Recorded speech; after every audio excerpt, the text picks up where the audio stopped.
धनंजय मुंडे यांनी राजीनामा दिल्यानंतर जे मंत्रिपद रिक्त झालं त्या जागेवरती आता माजी मंत्री छगन भुजबळ यांनी कमबॅक केलंय।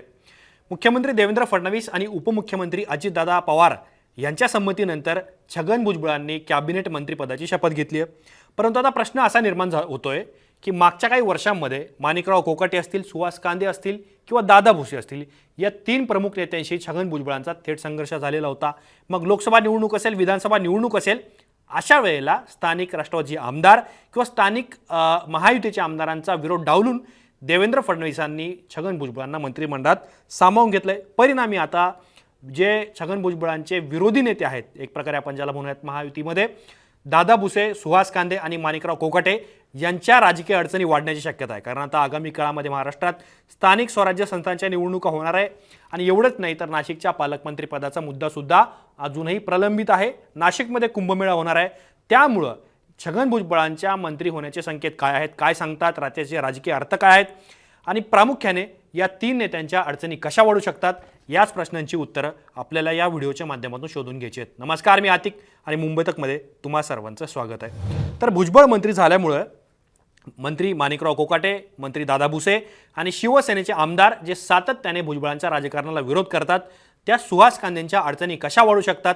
हा प्रश्न आम्ही दीप्ती राऊत यांना विचारला, ज्या दिव्य मराठी नाशिकमध्ये निवासी संपादक या पदावरती आहेत। त्यांचं काय म्हणणं होतं? नाशिक जिल्ह्यामध्ये महायुतीचे 4 मंत्री असूनही पालकमंत्री पदाचा तिढा अद्याप सुटलेला नाहीये। कुंभमेळ्यासाठी 10,000 कोटींचा निधी नाशिकमध्ये येणार आहे। पालकमंत्रीपद भुजबळांकडे गेल्यास शिवसेनेचे आमदार व मंत्र्यांची अडचण होऊ शकते। दुसरीकडे भुजबळ मंत्री झाल्याने त्यांचा माणिकराव कोकाटे यांच्यासोबतचा संघर्ष हा कायम राहू शकतो, असं त्यांचं निरीक्षण आहे। पण आता पालकमंत्री पदावरून जो वाद नाशिकमध्ये सुरू आहे त्यावर जर भुजबळांची वर्णी झाली तर काय होऊ शकतं? तर सगळ्यात पहिलं, माणिकराव कोकाटे आणि छगन भुजबळ यांची अनेक वर्षांपासूनची राजकीय स्पर्धा आहे। ज्यावेळेला भुजबळांचा पत्ता मंत्रिपदावरून कट झाला त्यावेळेला कोकाटेंना मंत्रिपद मिळालेलं होतं, पण आता कोकाटे मंत्री आहेत, दादा भुसे मंत्री आहेत आणि नरहरी झिरवळ हे सुद्धा मंत्री आहेत। हे नाशिकमधले मंत्री आहेत, पण तरी सुद्धा जिल्ह्याला पालकमंत्रीपद मिळालेलं नाहीये। गिरीश महाजन यांना सुरुवातीला ती जबाबदारी देण्यात आली, परंतु शिवसेनेच्या विरोधानंतर मुख्यमंत्र्यांना त्या निर्णयाला स्थगिती द्यावी लागली। मग आता या 3 मंत्र्यांच्या भांडणामध्ये जर भुजबळांची वर्णी लागली किंवा जर भुजबळांना पालकमंत्रीपदाची संधी ही मुख्यमंत्री देवेंद्र फडणवीस यांनी भुजबळांना दिली, तर अशा वेळेला माणिकराव कोकाटे किंवा दादा भुसे यांची राजकीय अडचण होऊ शकतं, त्यांच्याकडे ते पालकमंत्रीपद जाऊ शकतं।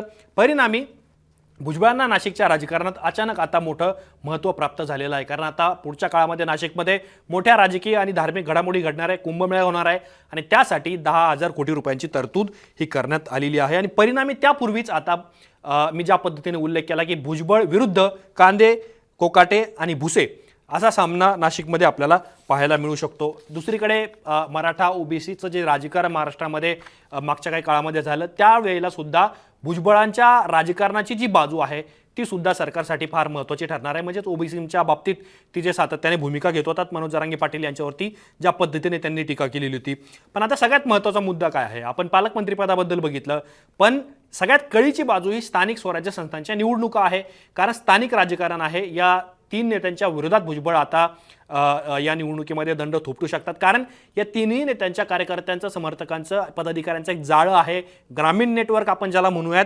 आता जिल्हा परिषदेच्या निवडणुकीसाठी माणिकराव कोकाटे हे त्यांच्या मुलीला निवडणुकीच्या रिंगणात उतरवणार आहेत आणि कोकाटेंचे समर्थक हे त्यांची जी मुलगी आहे सीमांतिनी कोकाटे हिला जिल्हा परिषदेचा अध्यक्ष करण्यासाठी जोरदार फिल्डिंग लावत आहेत। नाशिक झेडपीवरती आपल्याच गटाचं वर्चस्व राहावं यासाठी कोकाटे समर्थकांचे प्रयत्न आहेत। तर दुसरीकडे दादा भुसे आणि सुहास कांदे हे सुद्धा शिवसेनेचं वर्चस्व कायम ठेवण्यासाठी सातत्याने प्रयत्न करताना दिसत आहेत। मग अशा वेळेला भुजबळांचा जो शब्द आहे, म्हणजे मागचा राजकीय इतिहास जर बघितला नाशिकमध्ये, तर जिल्हा परिषदेच्या अध्यक्ष उपाध्यक्ष निवडीमध्ये छगन भुजबळांचा शब्द अत्यंत महत्त्वाचा मानला जातो। कारण त्यांचा जो राजकीय प्रभाव आहे किंवा त्यांचा जो दबदबा आहे यामुळे सुद्धा भुजबळांचं राजकीय वजन तिथे मोठ्या प्रमाणात आहे। मग अशा वेळेला जर भुजबळांचा सामना करायचा असेल तर तिथे कोकाटे, भुसे आणि कांदे विरुद्ध भुजबळ असा सुप्त संघर्ष किंवा सुप्त सामना हा आपल्याला येत्या काळात पाहायला मिळू शकतो। आणि त्याहून महत्त्वाचं म्हणजे आपण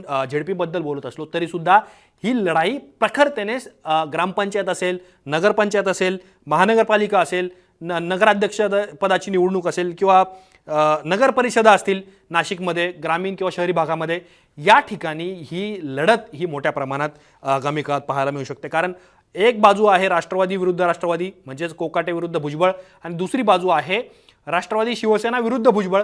अशा पद्धतीच्या लढाया या ग्राउंड लेवलवरती पाहायला मिळू शकतात. म्हणजे याचा अर्थ अनेकदा त्या नाशिकमध्ये पाहायला मिळालेल्या आहेत. आता कोकाटे आणि भुजबळ यांच्यामध्ये स्पर्धा पक्ष संघटनेवरती पकड यावरून सुद्धा होऊ शकते. कारण स्थानिक स्वराज्य संस्थांच्या निवडणुकांमध्ये आपल्या समर्थकांना तिकीटं देण्यात यावीत यासाठी दोन्ही नेत्यांचे प्रयत्न असतील. पण दुसरीकडे कोकाटे, कांदे आणि भुसे या नेत्यांच्या समर्थकांना ओव्हरटेक करण्याचा प्रयत्न सुद्धा भुजबळ करू शकतात. कारण आता मंत्रिपद मिळाल्यामुळं त्यांच्या समर्थकांमध्ये नवचैतन्य निर्माण झालेलं आहे, आणि अशा वेळेला स्थानिक स्वराज्य संस्थांच्या निवडणुकीला सामोरं जाताना या तीनही नेत्यांच्या नेटवर्कला काउंटर करण्याचा प्रयत्न हा भुजबळ यांच्या माध्यमातून होऊ शकतो. त्यामुळं या भुजबळ, कांदे आणि कोकाटे या तीन नेत्यांच्या कार्यकर्त्यांच्या महत्त्वाकांक्षेला किंवा त्यांच्या राजकीय नेटवर्कला ब्रेक लावण्याचं काम भुजबळ हे नाशिकमध्ये करू शकतात. तुमचं याबद्दल मत काय आहे? तुमचं काय आकलन आहे? तुम्हाला या सगळ्या प्रकरणाबद्दल काय वाटतं हे आम्हाला कमेंट बॉक्समध्ये जरूर कळवा. असेच माहितीपूर्ण व्हिडिओ पाहण्यासाठी मुंबई तकच्या यूट्यूब चॅनलला सबस्क्राईब करायला विसरू नका.